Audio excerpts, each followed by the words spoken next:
Today we're answering the question, how should a Christian respond to a beggar on the street? It's a good question, and one that is pretty challenging for all of us. Sometimes it's a little awkward and not quite sure what to do.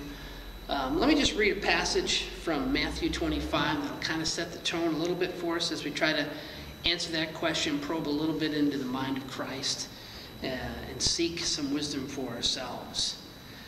In Matthew chapter 25, starting in verse 35, Jesus says, "For I was hungry, and you gave me food.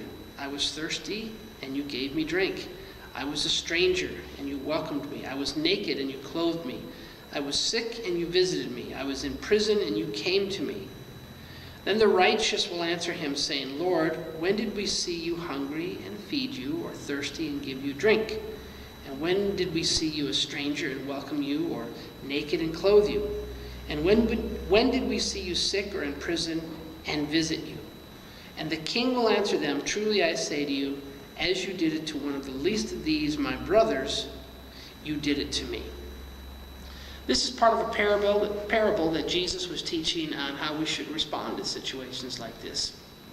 For most of us, as I mentioned earlier, it's very awkward when we're walking down the street, or we're driving and we see a panhandler or somebody on the corner with a sign that needs money or food or work, and we're not really sure what we should do. It's a difficult thing, and I'd say that there are three options for us as Christians to consider.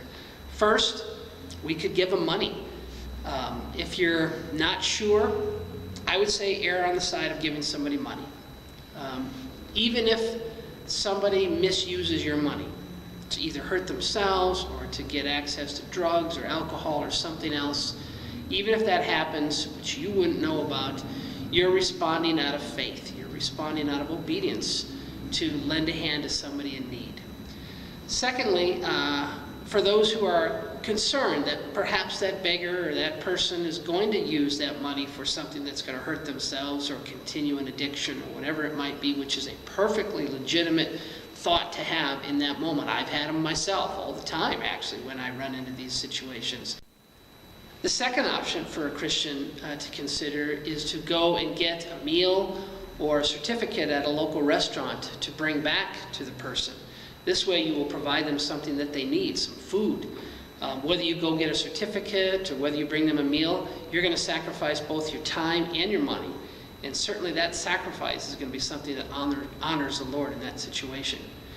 The third option is that you could direct this person to a local organization that provides various needs. We do this all the time at our church. We try to send people to places where they are specifically geared towards supplying the needs of people in need. One of the places that we use quite a bit is a place called FaithWorks.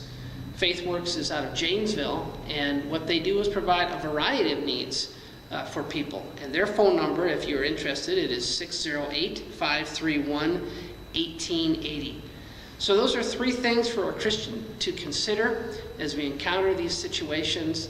At the end of the day, we need to trust the Lord will give us wisdom to act appropriately in each circumstance. God bless you.